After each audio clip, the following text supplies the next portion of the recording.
Okay, students, today we have to study the difference between polymers and macromolecules, and then we will proceed towards the difference between polymer and oligomer, and we will talk about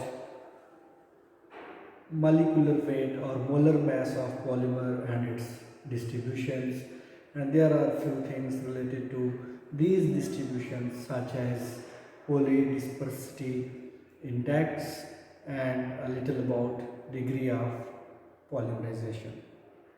Okay, so we will start from the difference between polymer and oligomer. Okay, here we have the word polymer, and here we have the word term oligomer. Okay, polymer and oligomer. Okay, what is actually a polymer and what is actually an oligomer? Okay, polymer, as I said in the previous lectures, polymer is a large molecule that is composed of large number of repeating units. In large number of repeating units. A polymer is a molecule, large molecule,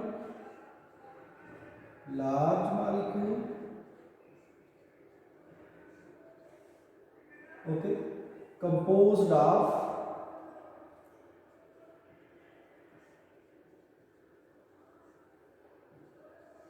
large number of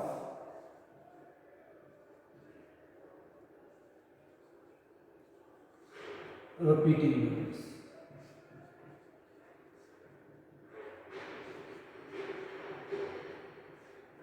Okay.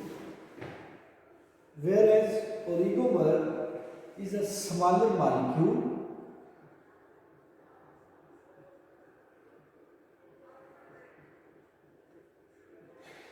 composed of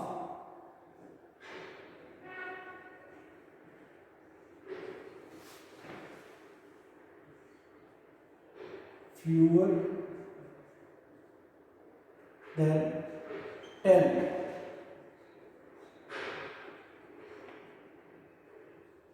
repeating units. Okay, mean smaller molecule होगा और बहुत कम उसके repeating units होंगे. Usually we have fewer than 10 or 10 repeating units. Okay, high molecular weight,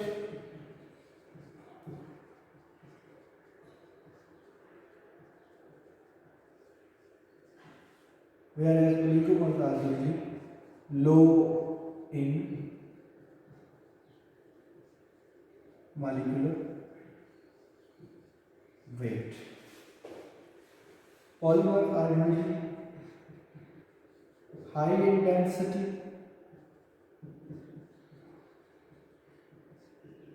whereas oligomers are lower in density. Polymers are usually formed through polymerization, whereas oligomers are usually synthesized through migration. Okay. Here we have high molecular weight, high density, whereas in case of oligomer we usually have lower density and they are usually formed through oligomerization. And here we have a bigger molecule that is called polymer, has a lot of repeating units. Okay, whereas oligomer, in case of oligomer we have dimer, trimer and tetramers. Mean A molecule, oligomer molecule can be of a molecule containing 2 repeating units. Here we will come up with 3 repeating units, and here we have 4 repeating units. Okay, whenever we will write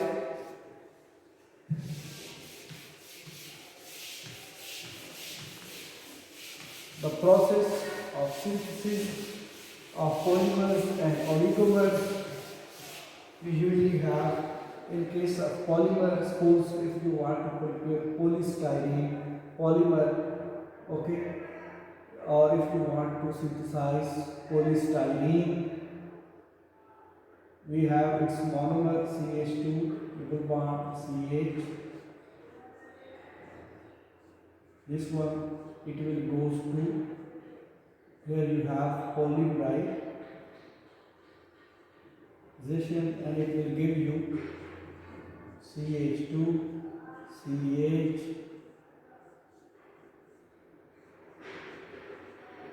and this is the reaction for polymerization. But in case of oligomer,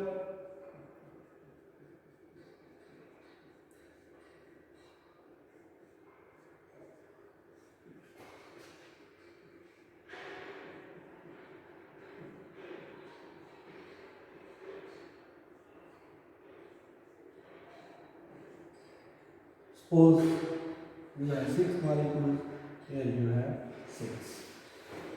Now here you will write oligo. Okay, this is the actual difference between polymer and oligo. Okay, now we have to differentiate between polymer and macromolecule.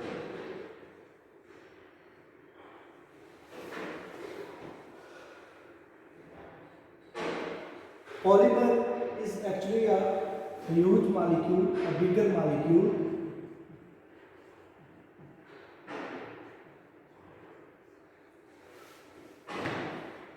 Huge molecule composed of or containing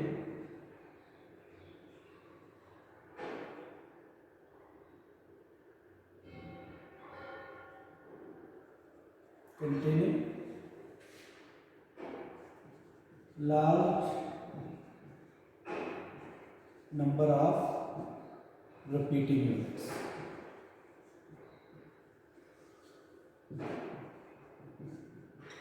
Here, huge molecule, rather huge molecule, it's quite better to write a macromolecule. So polymer is a type of macromolecule which usually contains large number of repeating units. And here a macromolecule is a huge molecule composed of thousands of atoms. Okay. Whereas in case of polymer,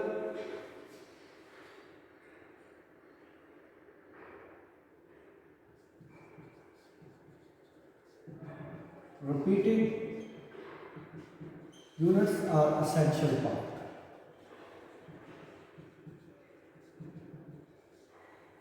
Okay. Whereas in case of macromolecules, they may have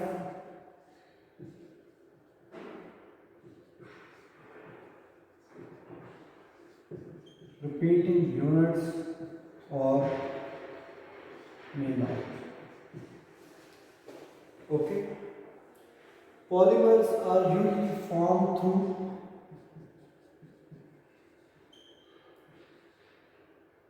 monomers, whereas in case of macromolecule or the macromolecules, they can be formed through monomers or without monomers.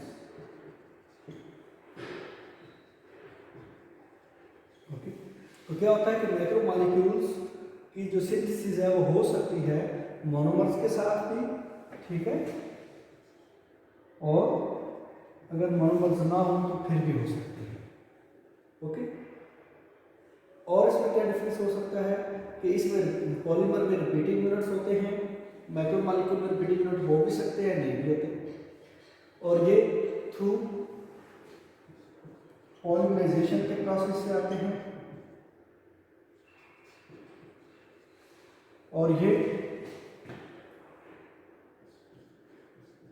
Polymerisation के process से भी आ सकते हैं, और non polymerisation के through भी इनको synthesise किया। इसकी जो बेस्ट एग्जांपल्स हैं पॉलीमर की, ओके, पॉलीमर की जो बेस्ट एग्जांपल्स हैं वो क्या है, वो आपके पास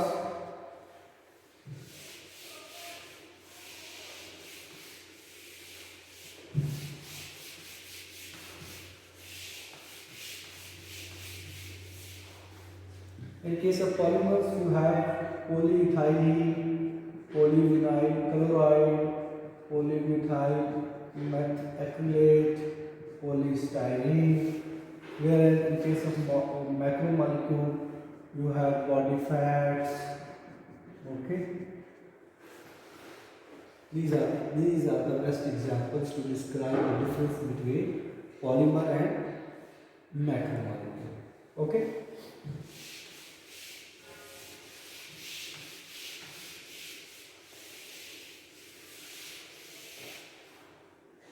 We have one more term that is called pre-polymer.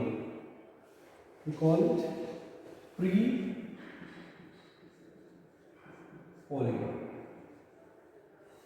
This is basically an intermediate stage during polymerization. Mean intermediate product during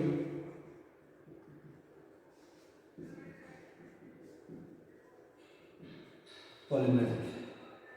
तो प्री पॉलीमर क्या होता है कि जब पॉलीमराइजेशन का प्रोसेस हो रहा होता है तो हो सकता है कि किसी भी स्टेज पे during polymer synthesis intermediate stage पे जो भी चीज़ बनती है उसका कोई मॉलिक्यूलर वेट भी होता है, वो बिगर भी हो सकता है, वो स्मॉलर भी हो सकता है, तो उसको हम क्या कहते हैं, प्री पॉलीमर कहते हैं। और अगर वो स्टेबल है तो उसको आप सेपरेट भी कर सकते हैं। तो इसकी जो बेस्ट एग्जाम्पल है वो है एपॉक्सी प्री पॉलीमर। मीन कि वो इंटरमीडिएट पार्ट जो पॉलीमर बनने से पहले होता है उसको कहते हैं prepolymer. Okay, now we have to discuss molar mass and degree of polymerization. Okay, actually to explain or to describe the size of a polymer, because lot of properties of the polymers depends upon the size of the polymer. Because size of the polymer is associated with the molecular weight or mass of the polymer, so the explanation or discussion about the molar mass of the polymer is quite important. Okay, तो होता क्या है basically कि हमें पता है कि molar mass means mass of 1 mole of polymer. Okay, molar mass of polymer means mass of 1 mole of polymer। वो हम कैसे लेते हैं और उसको क्या लिखते हैं, mass of 1 mole of polymer जो होती है उसको हम क्या लिखते हैं, ग्राम पर मोल। ठीक है, मोलर mass को जो कि mass of 1 mole of polymer है उसको हम कैसे लिखते हैं, ग्राम पर मोल। तो इन सब केसेस इसको बहुत सारी बुक्स पे मॉलिक्यूलर वेट के साथ भी लिखा जाता है, ठीक है, मॉलिक्यूलर वेट भी। तो इसी तरह तो मॉलिक्यूलर वेट या मोलर मास की जो इंफॉर्मेशन है ये होना बहुत ज़रूरी है। जो भी हम पॉलीमर बनाते हैं या जो भी सिंथेसिस की जाती है तो उसमें ये एक उसकी बहुत अच्छी कैरेक्टरिस्टिक है कि हमें उस पॉलीमर के मोलर मास का पता होना चाहिए। अगर हमें मोलर मास या उसके मॉलिक्यूलर वेट का पता है तो हम बहुत सारी इंफॉर्मेशन ले सकते हैं, और हमें मॉलिक्यूलर वेट के पता होने से हमें पॉलीमर की साइज़ का भी आइडिया हो सकता है। और इसी साइज़ को ध्यान में रखते हुए बहुत कुछ ऐसे भी इंस्ट्रूमेंट्स हैं जहाँ से फिर हम इस पॉलीमर का डायामीटर और वो चीज़ें भी और भी बहुत सारी फिजिकल पैरामीटर्स जो है उनकी इंफॉर्मेशन ले सकते हैं। ओके, तो इसी के साथ एक चीज़ है जिसको हम कहते हैं डिग्री ऑफ पॉलीमराइजेशन। तो डिग्री ऑफ पॉलीमराइजेशन बेसिकली क्या होता है, ये हम इसको x से डिनोट करते हैं, डिग्री ऑफ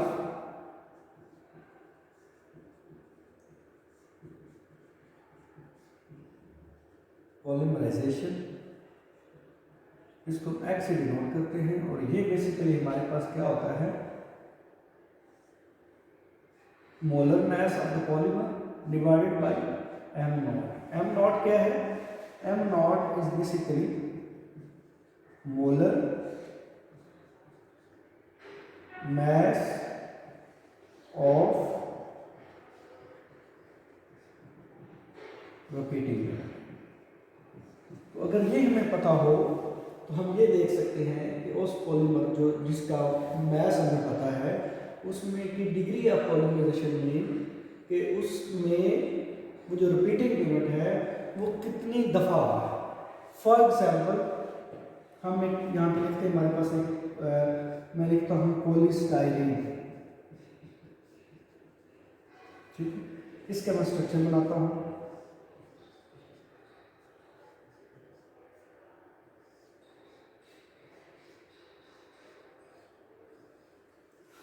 हमें पता चला कि ये जो पॉलीस्टाइरीन है इसका जो पॉलीमर का जो वेट है या जो मास है वो कितने 104,000 ग्राम पर मोल, ठीक है। यूजली ये ग्राम पर मोल तो ये होता है कि मोलर मास, मगर ये हमें ज़रूरी नहीं है कि ये मोलर मास हो, फिर वहाँ पर इतना ज़रूरी नहीं है, ठीक है। ये जस्ट वेट है, ये कितना है 104,000 जो है ये पॉलीस्टाइरीन का वेट है। अब हमने निकालना है कि इसकी डिग्री ऑफ पॉलीमराइजेशन क्या है, मीन कि यहाँ पे कितने रिपीटिंग यूनिट्स हैं उसको कहते हैं डिग्री ऑफ पॉलीमराइजेशन। तो हमें पता है कि जी वो हम कैसे निकालते हैं, x is equal to molar mass over m naught. और इसका वो मास कितना है 104, ये ओके। और पॉलीस्टाइरीन, अब रिपीटिंग यूनिट क्या है, पॉलीस्टाइरीन है ये वाला रिपीटिंग यूनिट, ये पार्ट है पॉलीस्टाइरीन में स्टाइरीन, ओके। इसका वेट कितना है ये आप यहाँ से नोट कर सकते हैं। बस for example we have 1 2 3 4 5 6 7 and 8 carbon we have. अब हम एम नॉट निकाल रहे हैं, हमारे पास क्या है 8 कार्बन है प्लस 5 6 7 and 8 हमारे पास हाइड्रोजन है, ठीक है। अगर हम ये करेंगे कि 96 प्लस 8 ये कितना बनता है 104। तो आप इसको 104 पे डिवाइड करें तो x की वैल्यू कितनी आ जाएगी 1000, ओके। तो इसका ये मतलब होगा कि ये जो पॉलीस्टाइरीन है जिसका वेट 104,000 है, ठीक है, और उसका जो रिपीटिंग यूनिट का मास है वो 104 है। तो जब हमने उसकी डिग्री ऑफ पॉलीमराइजेशन काउंट की तो वो आई 1000। इट मीन्स कि इस वेट वाले जो रिपीटिंग यूनिट्स हैं वो 1000 हैं उस पॉलीमर में जिसका मास 104 है। तो इसको हम क्यों लिखेंगे,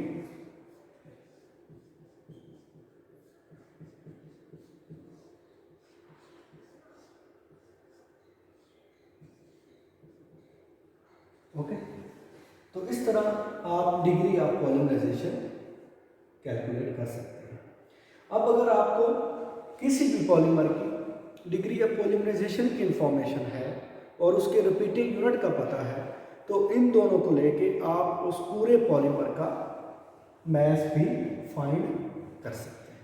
ओके, तो ये है डिग्री ऑफ पॉलीमराइजेशन। तो डिग्री ऑफ पॉलीमराइजेशन बेसिकली क्या होते हैं, इंडेक्स जो लिखा होता है यही आपका डिग्री ऑफ पॉलीमराइजेशन होता है और यही इसका रिपीटिंग यूनिट। इस तरह अब आपके पास पॉलीमर चेंज हो सकता है। Suppose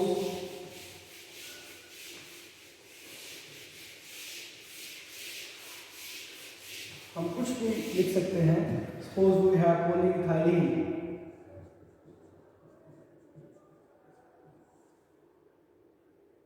okay, we have its mass of the polymer.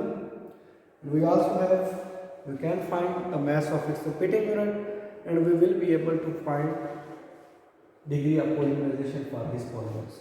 If you have, suppose we have 10,000 index over here, mean degree of polymerization 10,000, then we also able to find the mass of the polymer. Suppose if you want to find the mass of this polymer, as we know x is equal to mass over repeating unit, mass of repeating unit. You want to find this part, then m mass of the polymer will be equal to degree of polymerization multiplied by mass of the repeating unit. Here you have x, you know x, we have 10,000. Okay, multiply by m naught. You can find the value of m naught from here. M naught means mass of the repeating unit. Here you have 2 carbons, 24 plus 4, 28. Okay, okay, 28 is the mass of repeating unit. When you multiply this term with this, you will come up with this number. This will be the mass of this polymer. Okay, now अब आपको ये पता लग गया कि अगर आपको degree of polymerization का पता है और रिपीटिंग यूनिट का पता है तो आप पॉलीमर का मास फाइंड कर सकते हैं। और अगर आपके पास मास गिवन है और रिपीटिंग यूनिट का आपको आइडिया है तो आप उसमें से ये भी बता सकते हैं कि इसमें नंबर ऑफ रिपीटिंग यूनिट्स कितने हैं और इसकी डिग्री ऑफ पॉलीमराइजेशन कितनी है। Now we have to discuss molar mass distribution of what? Because we are dealing with the polymer, so molar mass of the polymer. Actually we are going to discuss the distribution of polymeric molar mass. Okay, तो अब इसमें ये होता है कि जब हम polymer बनाते हैं या सिंथेसिस करते हैं तो ज़रूरी नहीं होता कि हमारे पास सारे का सारा पॉलीमर ही मौजूद हो सकता है कि उसमें कुछ मॉलिक्यूल्स ऐसे हों जिनकी चेन लेंथ लॉन्ग हो, कुछ ऐसे हों जिनकी कम हो। अब उनकी जो है तो ये एग्जैक्टली सारे एक जैसे नहीं बनते। तो during synthesis we have the chances to get molecules or bigger molecules with different chains or with different masses. तो होता क्या है कि हम एग्जैक्ट मास नहीं ले पाते, तो इस सिचुएशन में जो मास होता है वो डिस्ट्रीब्यूट हुआ होता है, क्योंकि पॉलीमर्स में इंटरमीडिएट्स भी बन जाते हैं, ओलिगोमर्स भी बन जाते हैं, लो मॉलिक्यूलर वेट भी होते हैं, हायर मॉलिक्यूलर वेट भी होते हैं, तो वो डिफरेंट चेन्स उसके अंदर मौजूद होती हैं। तो फिर हम क्या करते हैं कि हम इस चीज़ को कैसे सॉल्व करते हैं, बाय कैलकुलेटिंग देयर एवरेज। तो अब हम यहाँ पे दो तरह से एवरेज फाइंड करते हैं। तो मॉलिक्यूलर वेट डिस्ट्रीब्यूशन कैसे हो सकती है, सपोज यहाँ पे हमारे पास ये उसके अंदर मॉलिक्यूल्स मौजूद हैं पॉलीमर्स के अंदर, ठीक है, और यहाँ पे हमने लिख दिया नंबर ऑफ मॉलिक्यूल्स जो उसके अंदर मौजूद हैं, चाहे उनका वेट कम है या ज़्यादा है, इधर मास ऑफ द पॉलीमर। तो ये जो हमारे पास कुछ डिस्ट्रीब्यूशन बनती है ये कुछ इस तरह से बनती है। इसको हम अगर पढ़ें तो क्या होता है कि इनिशियली लोअर मॉलिक्यूलर वेट वाले जो नंबर ऑफ मॉलिक्यूल्स हैं वो ग्रेटर हैं, और जिनका मॉलिक्यूलर वेट हायर है, हायर मॉलिक्यूलर वेट है, हाई मॉलिक्यूलर वेट है, उनके नंबर्स कम हैं। ठीक है, तो इस वजह से हम एग्जैक्ट नहीं फाइंड कर सकते, तो हम फिर क्या करते हैं, इन सब को काउंट करके फिर हम उनका एवरेज निकालते हैं। तो एवरेज हम इस डिस्ट्रीब्यूशन को एक्सप्लेन करने के लिए दो तरह से निकालते हैं। एक को हम कहते हैं you number average molecular wait, इसको क्या बोलते हैं, नंबर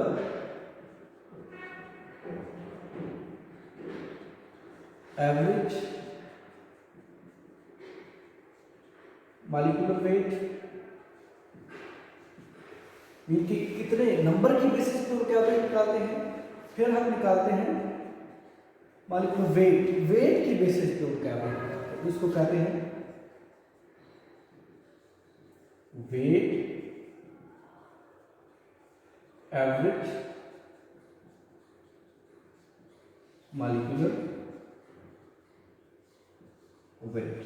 ये क्या होता है, एम कैपिटल, एम हम सबस्क्रिप्ट में लिखते हैं, ऊपर बार लिखते हैं। इसी तरह M capital, W in subscript and here we have bar.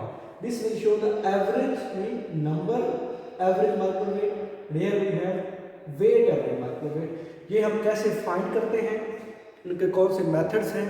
Distribution में हमारे पास हो सकता है कि वो डिस्क्रीट डिस्ट्रीब्यूशन हो, हमारे पास ये भी चांसेस है कि वो कंटिन्यूस डिस्ट्रीब्यूशन हो।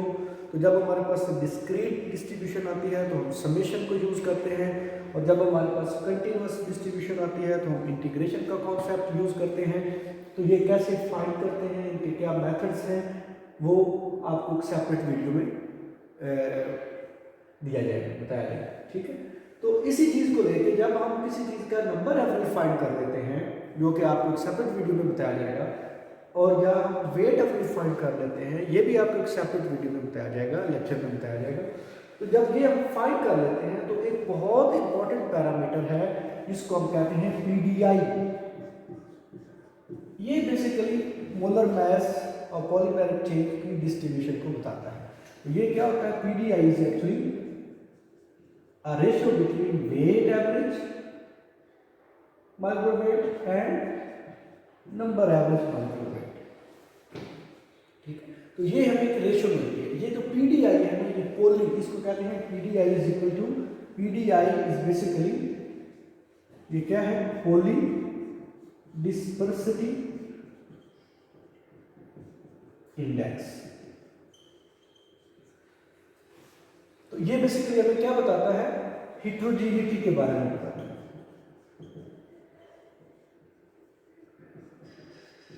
हिट्रोजीनिटी, ओके। पोली डिस्पर्सिटी इंडेक्स, इसकी जो वैल्यू है पीडीआई, ये यूजुअली इस फॉर्म में होती है, इक्वल टू 1 और ग्रेटर देन 1। ठीक है, पीडीआई की वैल्यू इक्वल टू 1 होना भी बहुत मुश्किल है, क्योंकि जब हम सिंथेसिस, जब वैल्यू 1 के इक्वल होगी, मीन कि अगर पीडीआई वैल्यू हमारे पास 1 के इक्वल हो गया तो वो क्या शेप बनेगी, if 1 is equal to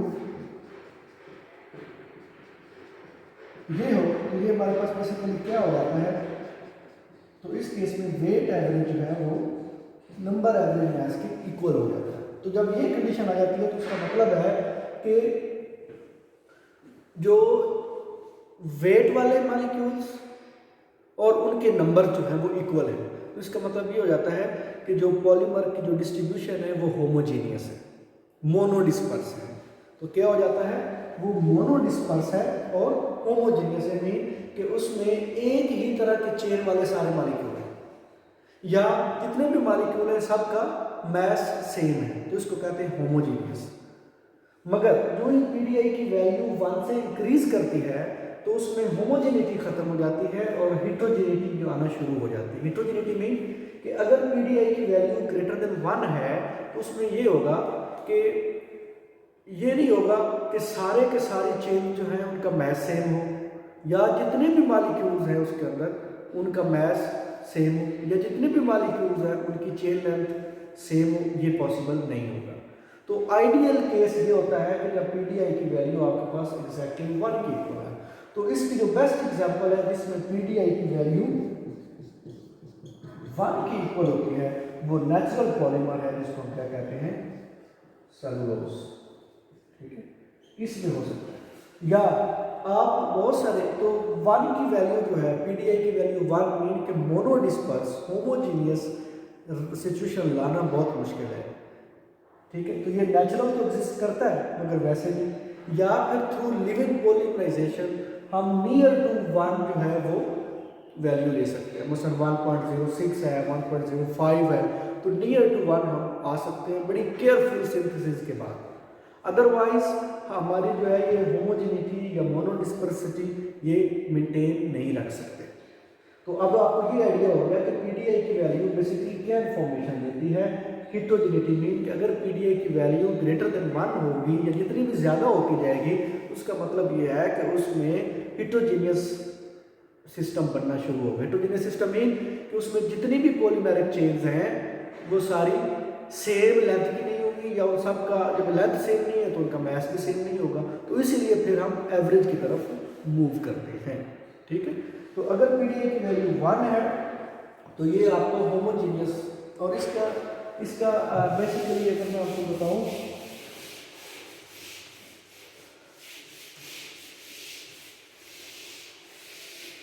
basically यूं है कि अगर मैं ये बनाऊं कि ये है एक पॉलीमर है, इसमें ये चेन्स हैं, डिफरेंट नंबर ऑफ मॉलिक्यूल्स हैं।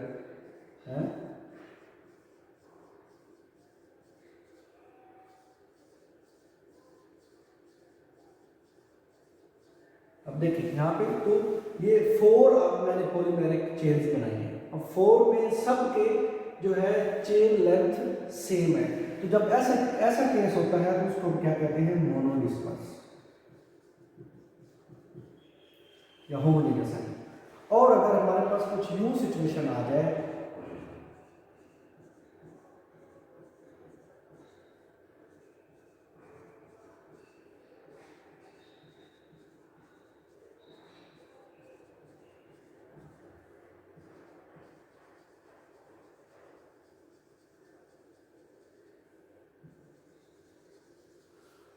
मीन, अब यहाँ पे आपके पास 1 2 3 4 5 डिफरेंट चेन्स हैं मगर सब की जो लेंथ है वो डिफरेंट है।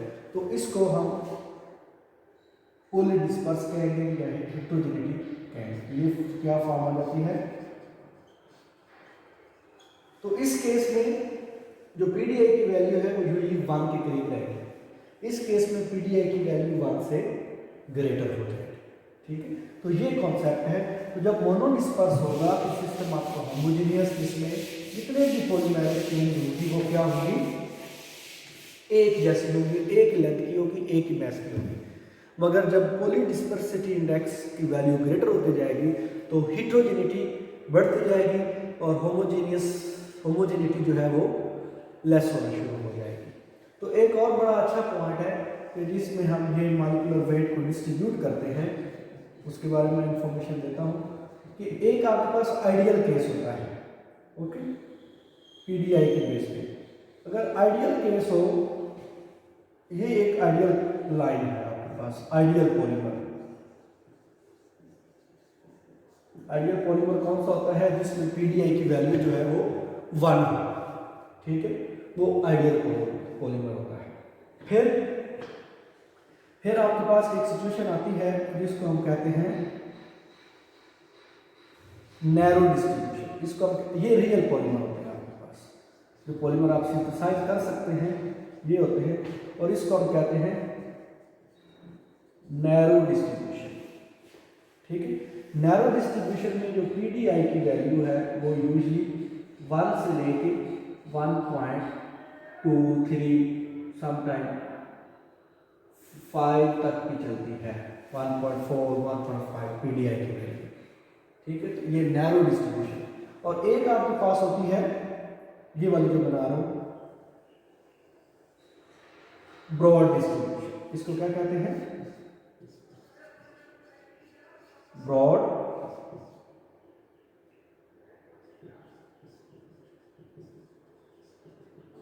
ये भी रियल पॉलीमर होते हैं। इसकी जो पीडीआई वैल्यू है वो 1.5 से 2 या इससे ऊपर जाती है, ठीक है, ग्रेटर देन 1.5। तो इस तरह की यूजली आपके पास डिस्ट्रीब्यूशन मिलती है। तो आपके जो जब आप सिंथेसिस करते हैं या जो आप डिस्ट्रीब्यूशन को फाइंड करेंगे तो आप रियल पॉलीमर्स के सब्जेक्ट में आएंगे। तो वहाँ पे या तो आपके पास डिस्ट्रीब्यूशन बहुत नैरो होगी, अगर वो 1 के करीब है या 1.0, 1.02, 1.06, 1.3 तक है, ठीक है, यूजली हम 1.2 तक लेते हैं, ठीक है, तो वो हम क्या मानेंगे रियल पॉलीमर नैरो, बहुत अच्छी केयरफुल सिंथेसिस के बाद। और सेकंड पार्ट क्या है, ब्रॉड डिस्ट्रीब्यूशन। ब्रॉड डिस्ट्रीब्यूशन में क्या होगा कि पीडीआई की वैल्यू, पॉलीडिस्पर्सिटी इंडेक्स की वैल्यू जो है वो हाई होगी, ठीक है। तो ये हमारा आज का लेक्चर है। तो इसके बाद अब आपने नंबर एवरेज वेट कैसे निकालना है, वेट एवरेज वेट कैसे निकालना है, उसका एक हमारे पास वीडियोस जो है वो सेपरेट वीडियो जो होगी, वो उसमें न्यूमेरिकल क्वेश्चंस भी होते हैं कि आपने कैसे नंबर एवरेज निकालना है, वेट एवरेज निकालना है, वो एक सेपरेट लेक्चर में डिस्कस किया जाएगा। ओके, तो आज आपने क्या पढ़ा कि आपने आज पढ़ा बेसिकली द डिफरेंस क्या है पॉलीमर में और मोनोमर में, और पॉलीमर में और ओलिगोमर में। मोनोमर का आपको पता है, ठीक है, ओलिगोमर में और पॉलीमर में क्या फ़र्क है, पॉलीमर और मैक्रोमॉलिक्यूल में क्या फ़र्क है, प्री पॉलीमर क्या होता है, और then what is the molar mass of the polymer, and how will you find the degree of polymerization of polymer, and then how will you distribute the molecular weight of the polymers.